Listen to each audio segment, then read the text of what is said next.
You're about to see 15 Italian words that don't mean what you think they do. What if I told you that saying sono eccitato doesn't mean I'm excited, but I'm aroused? Yep, this is a false friend in Italian. It sounds innocent until they land you in a very awkward and sometimes very embarrassing situation. Trust me, every Italian learner has fallen for at least one of these. So by the end of this lesson, you'll learn how to avoid major mistakes that can confuse others while also embarrassing yourself. You'll learn the correct Italian words to use instead, plus you'll get lots of real-life examples to help you to remember the difference. But here's the twist. Some of these look so familiar that even advanced Italian students still get them wrong. And stick around until the end and I'll share with you the one word that nearly got me into trouble at an Italian dinner party. And don't worry about taking notes, I've done all the hard work for you. To help you to practice all these false friends you're about to learn here today, make sure you download your free PDF cheat sheet for this lesson. It includes all the vocabulary and examples that you're about to see here today. Just click on the link in the description below this video. Pronti? Are you ready? Iniziamo! Let's get started!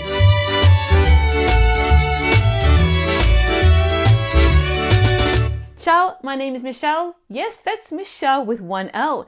Now, even though I'm named after my nonno, I didn't learn Italian until I was an adult. Now I help thousands of students like you do the same using my unique 80-20 method. So if you want to learn Italian, maybe connect more with your Italian heritage, or just have more authentic travel experiences in Italy, you're in the right place. So let's get into today's lesson. The first false friend to look out for is Grosso. Grosso doesn't mean gross.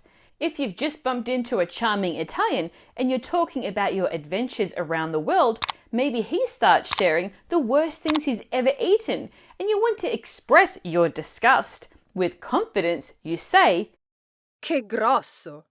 You think you're saying, how gross, but instead you just said, how big, with all the awkward implications about size. In Italian, grosso means big or huge. So if you want to say that something is gross, the word you're looking for is Schifo. So instead of saying Che grosso. how big, you should say Che schifo.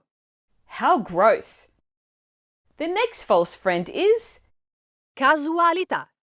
casualità doesn't mean casualty. You're sitting with your Italian friends, listening intently as they describe the devastation caused by a recent flood. People are injured, homes are destroyed. It's a truly heartbreaking situation. Feeling empathetic, you want to ask, L'ospedale ha mai gestito così tante casualità? because you know the situation is tragic and you're trying to express just how severe it is. But instead, you've just asked if the hospital has ever handled that many coincidences. In Italian, casualità means coincidence. So when you're talking about a casualty, you need to use Ferito. unless you want to turn a tragic moment into a weird twist of fate. So instead of saying, L'ospedale ha mai gestito così tante casualità? has the hospital ever dealt with that many coincidences? You should say, L'ospedale ha mai gestito così tanti feriti? has the hospital ever dealt with that many casualties? The next false friend in Italian is Simpatia. sympathia doesn't mean sympathy. You've just heard that your Italian colleague's grandma has passed away and you want to send a thoughtful message along with some flowers. You write, La mia più sincera simpatia a te e alla tua famiglia. Now instead of offering condolences, you've just told your colleague that you think they're super likable and fun to be around. Not exactly the message you were going for. Simpatia in Italian doesn't mean sympathy. It's more about liking someone and thinking they're charming and easy to get along with. To express sympathy in Italian, you need to use words like Partecipazione. Supporto. or, Compassione. depending on the situation. So instead of saying, Ti mando la mia più sincera simpatia. I send you my deepest fondness, you should say, Ti mando le mie più sincere condoglianze. I send you my deepest sympathy. The next false friend in Italian is Preservativo. preservativo does not mean preservative. Picture this, you're at a fancy dinner in Milan with your Italian colleagues and trying to impress them with your knowledge of healthy eating, you confidently declare, Io mangio solo cibo senza preservativi. You expect nods of approval. Instead, a few suppressed giggles ripple through the table. That's because you didn't just announce that you avoid artificial additives, you proudly stated that you only eat food without condoms. In Italian, preservativo means condom, and you'll want to use conservanti when you're talking about food preservatives. So, you should not say, Io mangio solo cibo senza preservativi. I only eat food without condoms. Instead, you should say, Cerco sempre prodotti senza conservanti. I always look for preservative-free products. The next false friend in Italian is Rumore. rumore doesn't mean rumor. You're hanging out with your Italian friend and you can't wait to spill the tea about Stefania, who might be having an affair. You lean in and whisper, Hai sentito anche tu I rumori? Your friend looks at you, confused, and says, No, è tutto silenzioso. Wait, what? No, you're not talking about actual noise. You're talking about juicy gossip. The thing is, in Italian, rumore means noise, as in loud, annoying sounds. If you want to talk about a rumor, you need to use the word Pettegolezzo. or. Voce. So instead of saying, Hai sentito anche tu I rumori? Have you heard the noises too? You should say, Hai sentito anche tu le voci? Have you heard the rumors too? Are you enjoying this lesson? Don't let the learning stop here. Make sure you download your free PDF cheat sheet for this lesson, which includes all the false friends you're about to learn here today. Just click on the link in the description box below this video. Moving on to the next false friend in Italian, which is Morbido. morbido does not mean morbid. You and your friends are discussing horror movies when someone shares a particularly gruesome plot twist. Wanting to express your appreciation for this dark, twisted idea, you nod and say, Che idea morbida! Your friends pause and tilt their head. Morbida? Are you describing a horror show or a plush teddy bear? In Italian, morbido means soft, while to say morbid, as in dark and disturbing, that translates to Macabro. So you shouldn't say, Che idea morbida! What a soft idea! Instead, you should say, Che idea macabra! What a morbid idea! The next Italian false friend is Bimbo. which sounds like the English bimbo, but they're not the same. Now, you're deep in a gossip session with your friends, talking about Gennaro's new girlfriend. You say, A me sembrava proprio un bimbo. Well, sure, she looks young, but that young? What you didn't know here is that in English, the word bimbo refers to a woman who was considered attractive but not particularly bright, which Italians would call Oca giuliva. literally a cheerful goose. Instead, in Italian, bimbo means child. So instead of saying, La nuova ragazza di Gennaro mi sembra proprio un bimbo. Gennaro's new girlfriend seems like a little kid, you should say, if this is what you really mean, La nuova ragazza di Gennaro mi sembra proprio un'oca giuliva. Gennaro's new girlfriend seems like a bimbo. The next false friend in Italian is Eccitato. This doesn't mean excited. This one I mentioned earlier, but it bears repeating. Now, you've finally arrived in Venice and everything seems perfect. With a big smile, you walk up to the charming hotel receptionist and enthusiastically say, Non immagina quanto sia eccitato in questo momento. The receptionist raises an eyebrow, scanning you from head to toe. Then, with a mischievous smile, she responds, Ah, davvero? Buon per lei.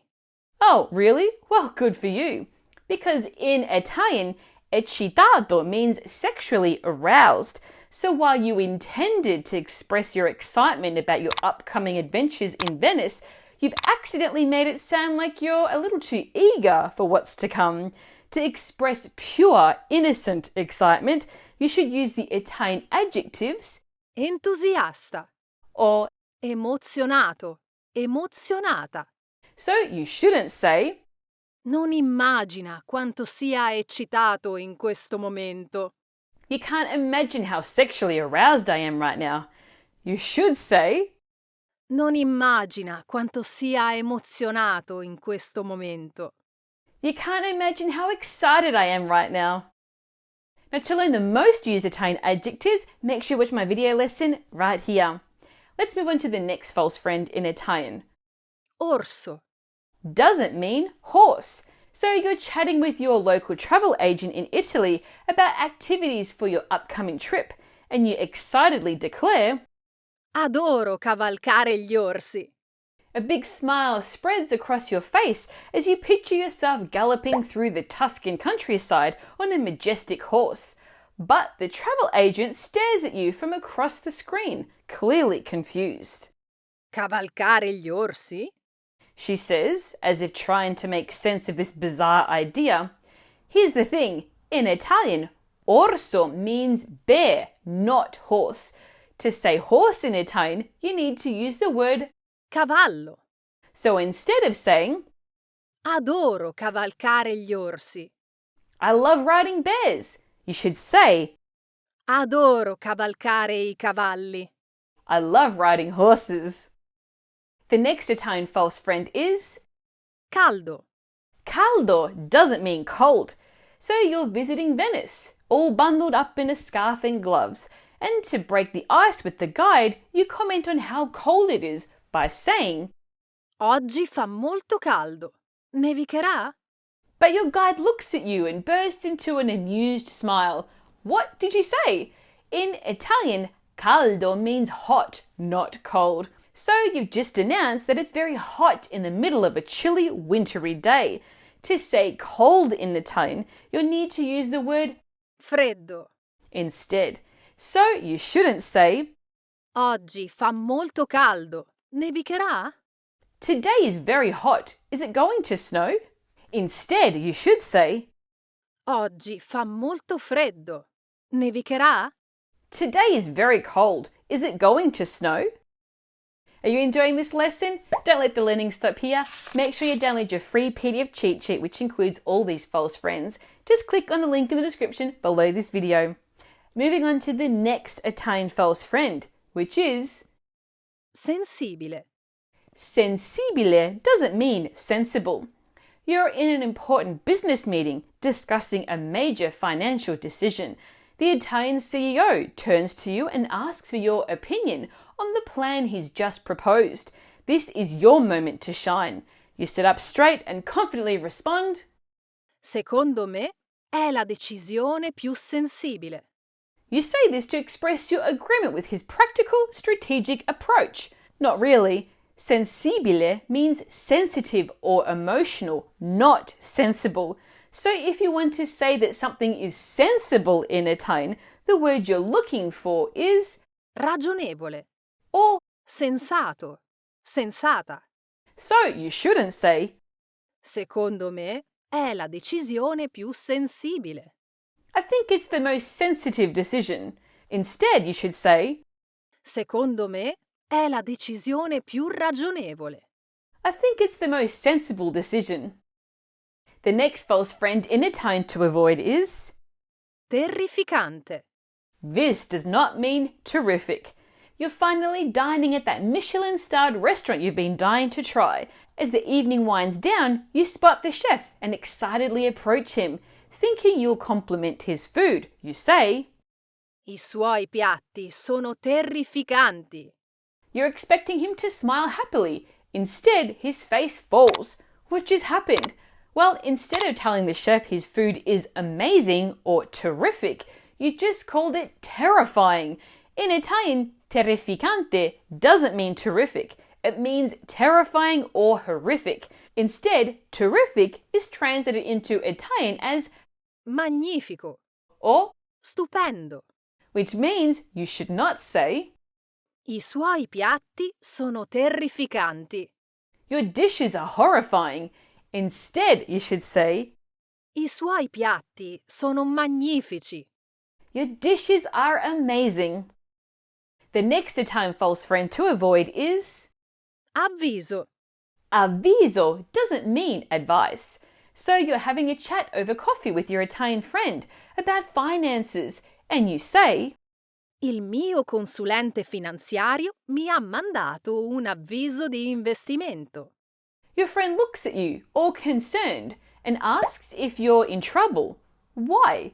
Well, what you meant to say was that your financial advisor gave you investment advice. However, the word avviso in Italian means notice or warning, which can sound like a red flag or alert. The correct word for advice in Italian is Consiglio. with this in mind, you shouldn't say, Mi ha mandato un avviso di investimento. he sent me an investment warning. Instead, you should say, Mi ha mandato un consiglio di investimento. he sent me investment advice. The next false friend in Italian to avoid is Annoiarsi. this doesn't mean annoy. You're telling your friends about a disastrous date you went on, letting out a dramatic sigh as you say, Mi ha annoiato tutta la sera e alla fine abbiamo litigato. your friends stare at you and comment, Wow, ricordiamoci di farti sempre divertire allora. wow, noted. We'll make sure to keep you entertained next time. Why this comment? Well, you thought you were saying that this guy annoyed you, and instead you just told everyone that this poor guy simply bored you the whole night. Now your friends think you're some kind of diva who gets angry when you're not sufficiently entertained. Annoiarsi may sound a lot like to annoy, but it means to get bored. Instead, if you want to say to annoy, you'll need to use the verb Infastidire. or, Dare fastidio. in which case you shouldn't say, Mi ha annoiato tutta la sera e alla fine abbiamo litigato. he bored me all evening and in the end we argued. Instead, you should say, Mi ha dato fastidio tutta sera e alla fine abbiamo litigato. he annoyed me all evening and in the end we argued. The next false friend in Italian to be wary of is Camera. camera doesn't mean camera. So you're visiting Bologna with a local friend who's offering to be your guide for the day. He's brought his shiny new camera, and since you're a photography enthusiast, you're curious to get a closer look. So between a visit to the famous anatomical theatre and a plate of delicious tagliatelle, you get closer and ask, Mi fai vedere la tua camera? but instead of handing it over, your friend looks at you with a cheeky smile and says, Non me l'aspettavo. I didn't expect that. But why? Well, you thought you were talking about that fancy camera he's been carrying around all day, but instead you asked to see his bedroom. Now, the Italian word camera looks exactly like the English word, but it means room. Instead, the correct translation for the English word camera is Macchina fotografica. in which case you shouldn't say, Mi fai vedere la tua camera? can you show me your room? Instead, you should say, Mi fai vedere la tua macchina fotografica? can you show me your camera? Okay, it's time. What about that bonus word I mentioned earlier that nearly got me into trouble at an Italian dinner party? Well, this one comes with a mature audience only warning, as it's a bit vulgar. You see, in the early days of learning Italian, when I was trying to remember the correct gender, I got a bit ahead of myself one night at a friend's dinner. Between the pasta, the pizza, and the insalata, which are all feminine, I turned around and instead of saying pecorino with an O, which means a type of cheese, I misplaced one letter, just one letter, the last one, and I said pecorina, which means doggy style in Italian. That was a big whoops moment. Now, if you want to learn more of these types of dangerous Italian false friends and words that change completely in meaning with just one letter, make sure you watch my video lesson right here. It's definitely worth it. Now, to continue your learning and to help you practice everything you've learned here today, again, make sure you download your free PDF cheat sheet, which you'll find a link to in the description below this video. If you enjoyed this lesson, then you'll love Intrepid Italian, my series of online self-paced video courses that break down everything you need to know about Italian using my unique 80-20 method. More details in the description below. And if you enjoyed this lesson, don't miss my lesson on how to use all 15 tenses in Italian, which you can do by watching this video right here. And now that you've familiarized yourself with the most common false friends in Italian, it's time to test your skills with an Italian grammar check and see if you can spot all the errors in these real-life sentences. To do that, just click right here. In the meantime, hit that like button, subscribe to my channel, and turn on those notifications so you get an alert when I post more video lessons like this one. Until next time, thanks for watching. Un abbraccio. Ciao!